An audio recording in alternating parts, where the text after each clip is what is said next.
Broadcasting from the business capital of the world, this is the Podcast Business News Network.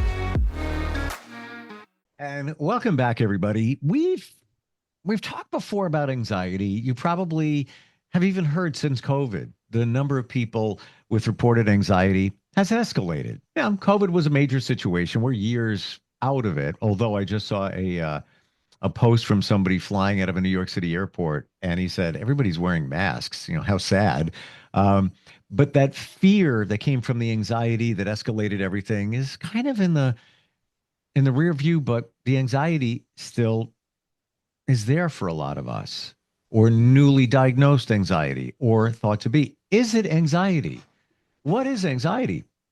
We talk about it, we say it.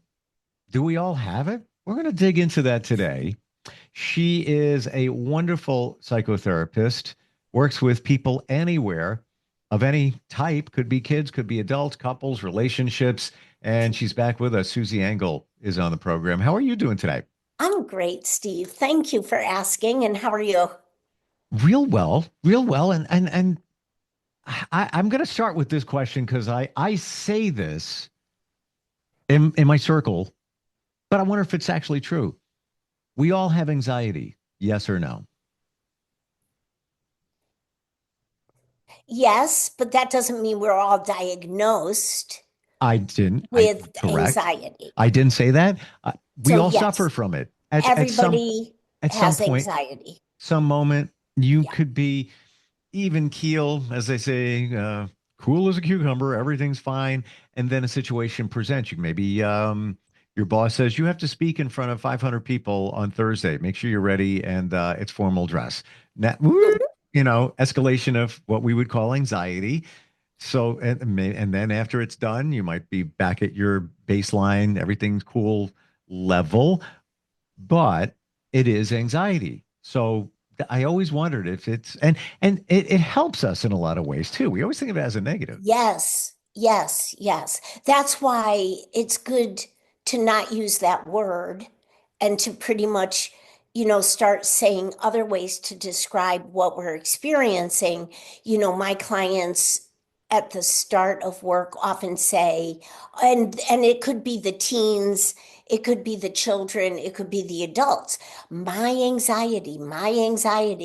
And then we start discerning what are you really experiencing and what are you describing? Well, a lot of times it's just average experiences that you're talking about, Steve, which is not diagnosable. It's just that we have a bit of a stress response. We're still able to cope. So a lot of times we have a discussion like, are we in a window of tolerance? You may have heard this from other people you've interviewed or talked with.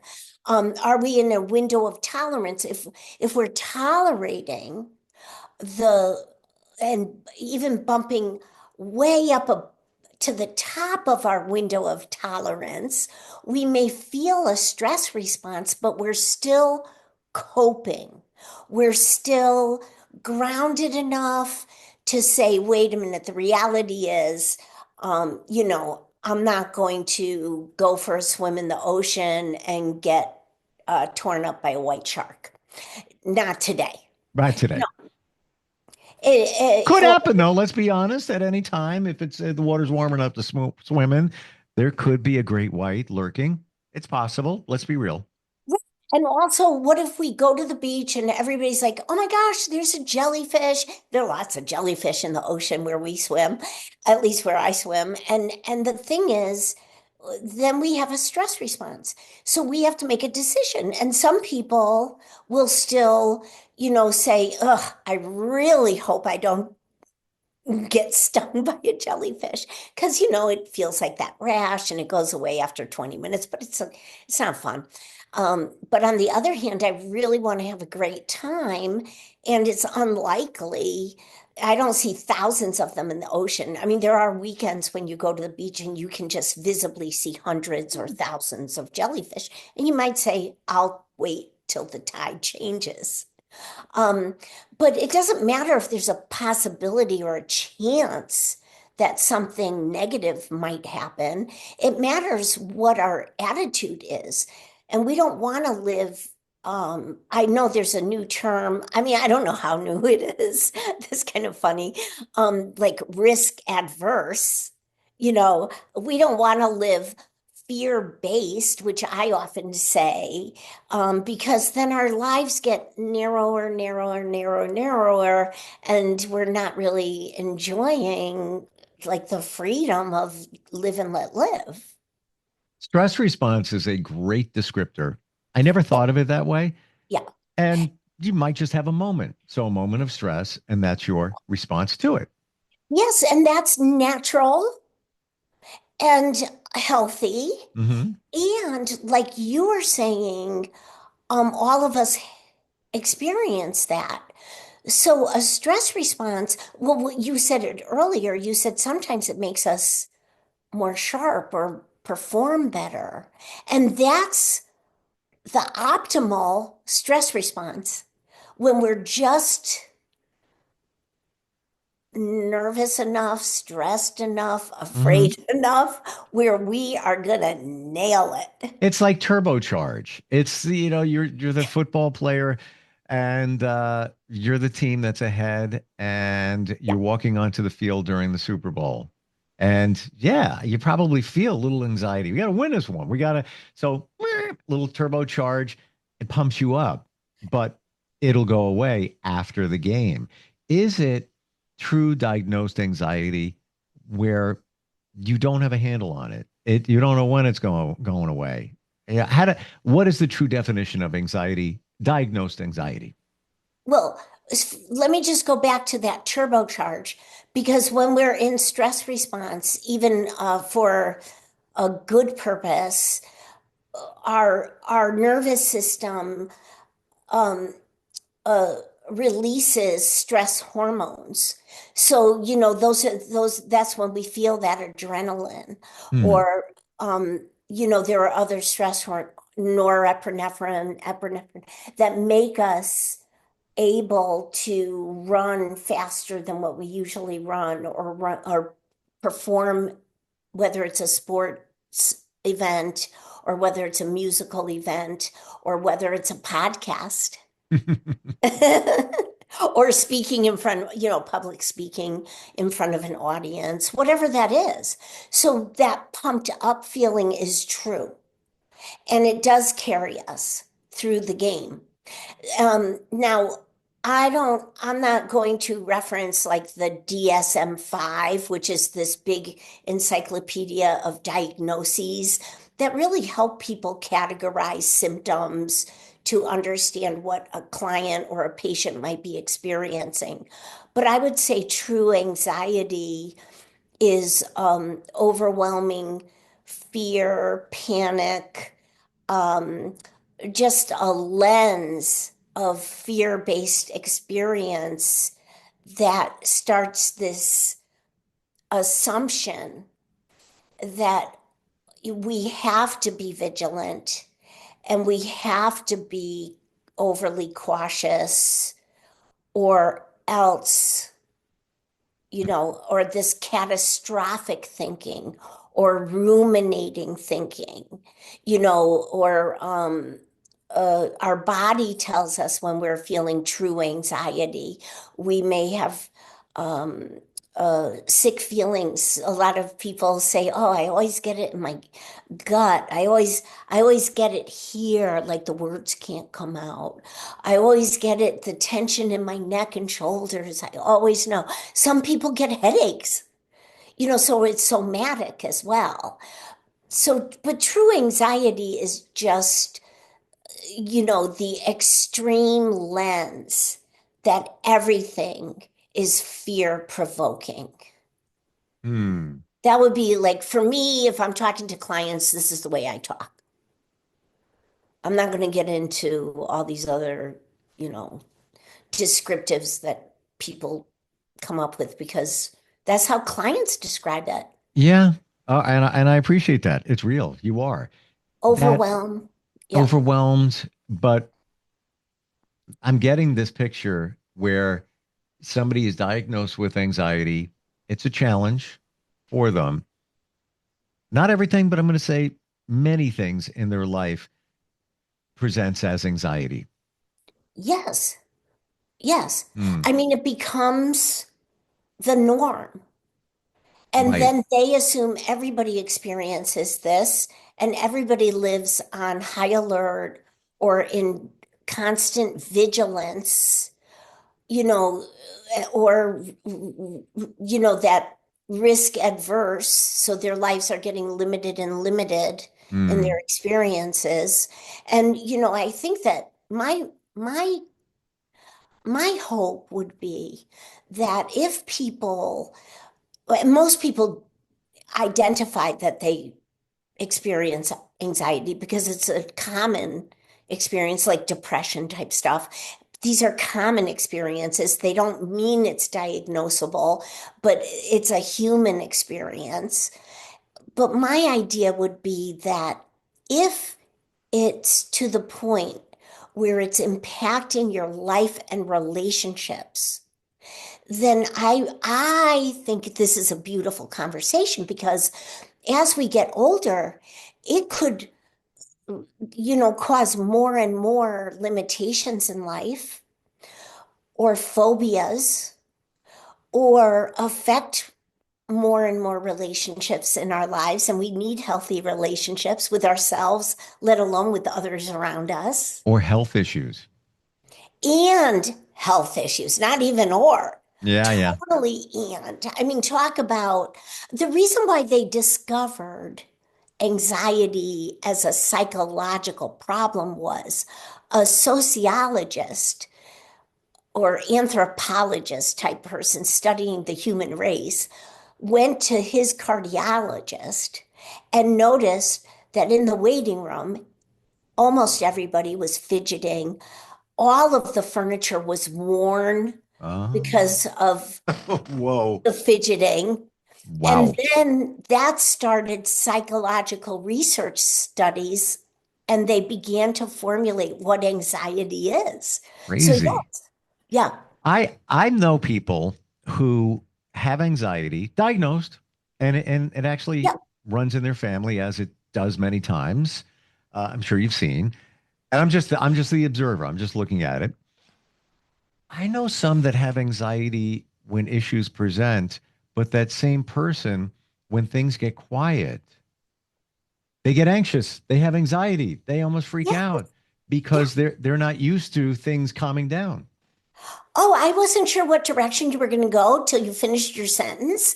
And it's so true. It's almost like their norm Elevated. is chaos Yeah.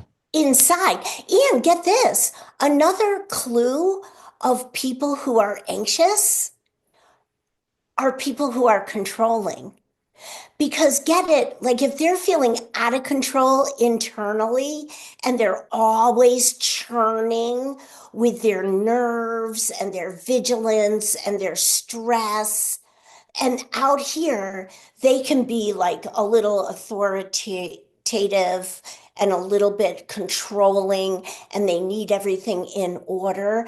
That soothes them for a little bit because internally, you wouldn't imagine what's going on. I mean, I can imagine what's going on because I work with people, but it's a big foil. Yeah. Ah, As you're saying it, I'm visualizing people I know and that I know have anxiety. They admit it. They're diagnosed, some on meds, just friends, people, family, whatever, yeah, whatever. yeah, But their method of operation, and some are more controlling. Sometimes they will throw it on you, like ask your opinion on something, but it really comes back to them controlling it. They might make you feel that you're in control, but they really need to have the control. And yeah, honestly, for most of them that I'm close to, I said, whatever you say, whatever you want. If it's going to eat yeah, someplace, what are you feeling? But yeah, I'm good with it. yeah, Whatever you want. yeah, If it's to go somewhere, it's like, what time you want to show up? right. I just don't care anymore. It does. I don't. It doesn't bother me. It's like, and it's not like I'm just waving the flag. It's just I don't care. It's all right. Yeah, yeah.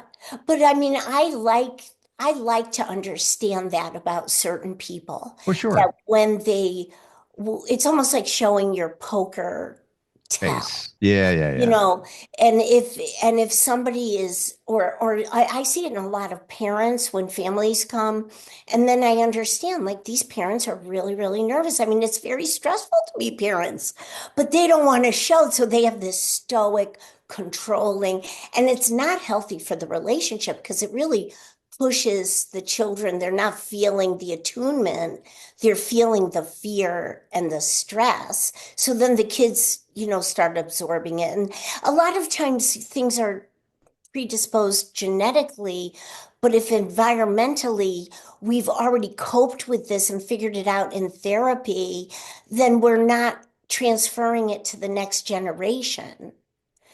You know, Hmm.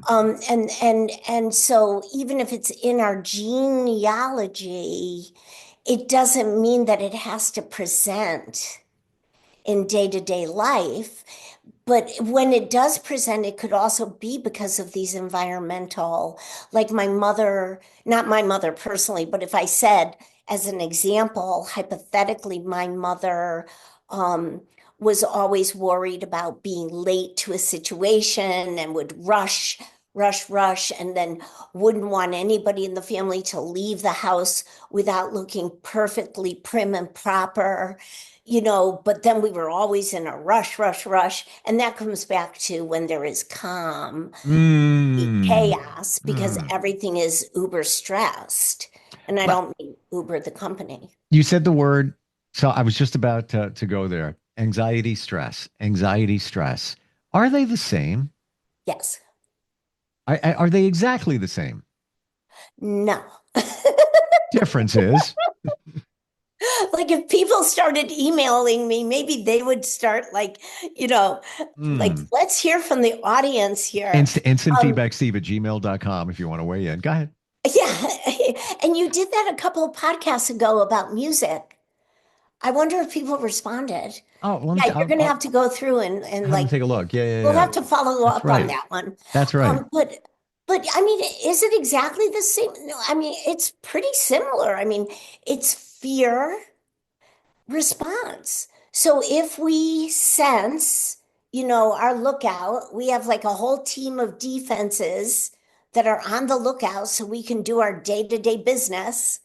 And if the defense team, like a football team, senses a problem or danger or threat or a memory of something like that, it's going to like kind of elbow in on the day-to-day stuff and take over in whatever way that defense knows how to do it, which means, either, well, I'm not going to walk down the hotel hallway because there may be a stranger in the hallway, so I'll stay in the hotel. Okay, so let's look at that and other similar scenarios.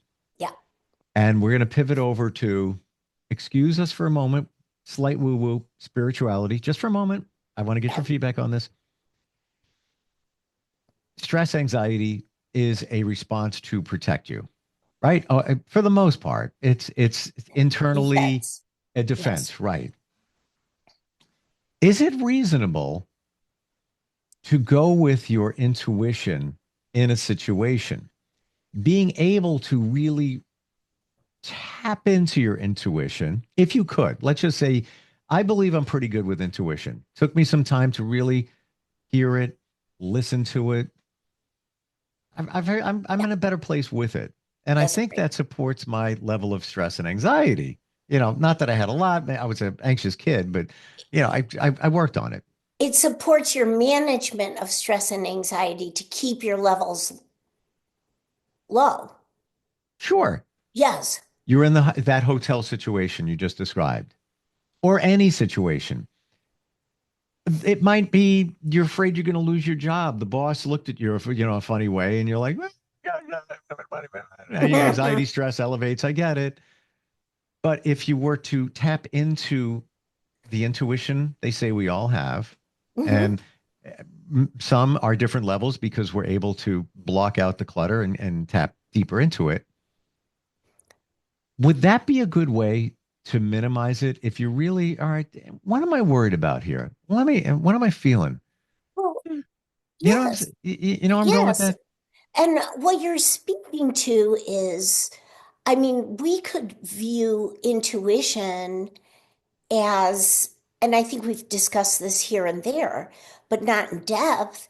Intuition is also our relationship with ourselves and Yes. our sense of security Yes. within ourselves. So if we have developed, and if we're born in like a pretty good enough world of our little lives, individually speaking, subjectively speaking, then along with, sitting up, holding our head up, sitting up, crawling, walking, going to school, soothing ourselves, all these things.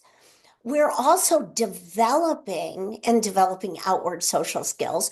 We're also developing our relationship with ourselves. Mm. And that supports a feeling of being secure within ourselves. And, so it's interchangeable with trust your gut, listen to your instinct, but also it calms us because I would never think that walking down a hotel hallway would be threatening, no matter who's in the hallway. I just wouldn't.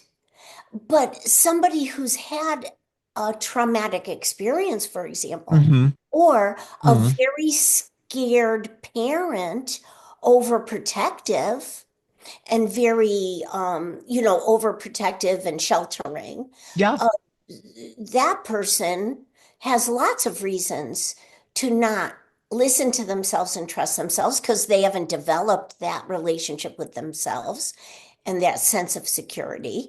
And they have lots of reasons to feel threat if there are people they don't know, strangers in a hotel hallway. Well, to your point, when I was in my low 20s, 23-ish, right around there, I had two situations. I was surrounded on a train and they wanted to take my briefcase at the time. Not a big deal. There was another time You were where, mugged. say what? Mugged. I wasn't. Oh, Nothing. It didn't happen, but it was concerning. What's in the briefcase? I'm like, mm-hmm. Then there was another time where an all-out brawl broke out between these individuals and my friends. We didn't do anything. yeah. They blindsided us.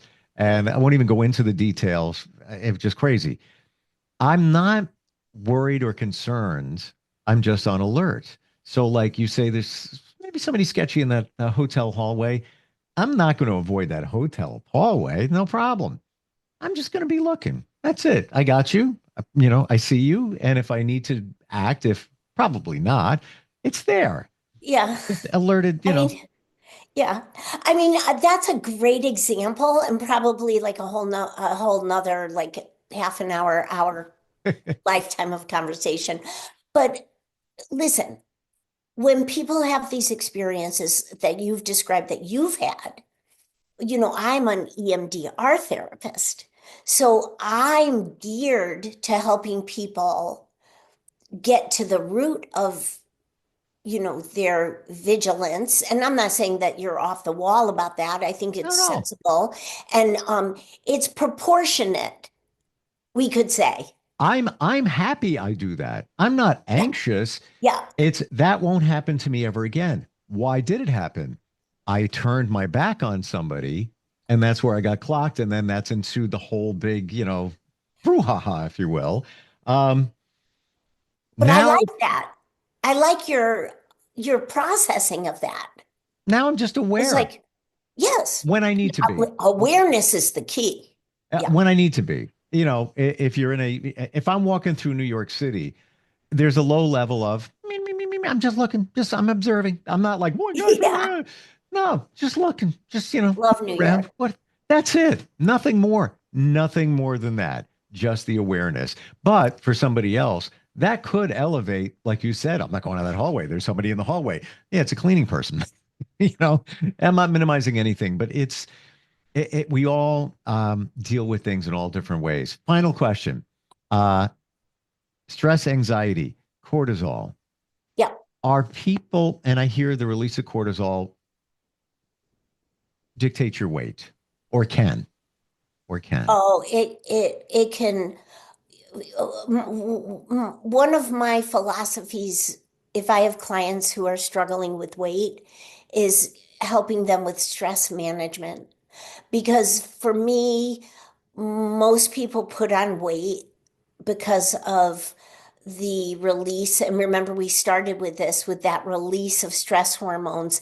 And one of them is cortisol that serves as like fat storage so that when we need to, we can really turbocharge our strength Yes. when we need to. But for most of us, if we're stressed at that level day to day and we're not getting rid of, we're not releasing that cortisol drop or dump, Hmm. it just packs on. Yep. Yep.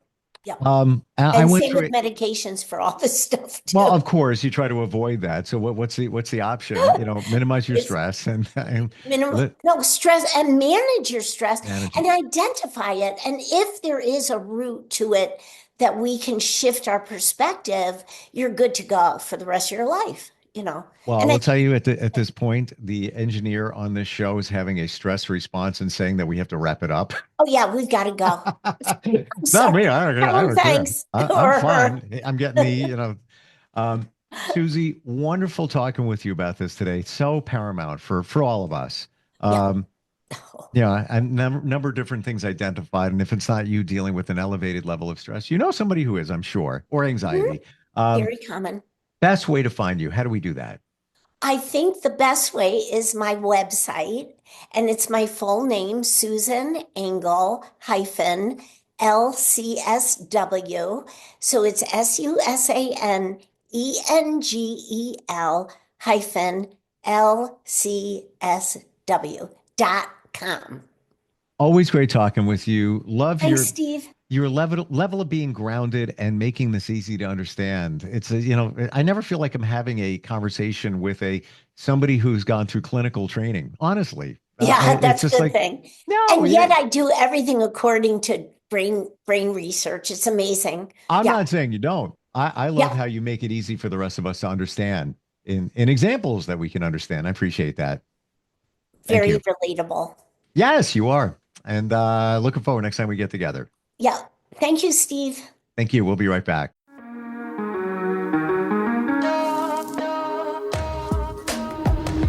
Broadcasting from the business capital of the world, this is the Podcast Business News Network.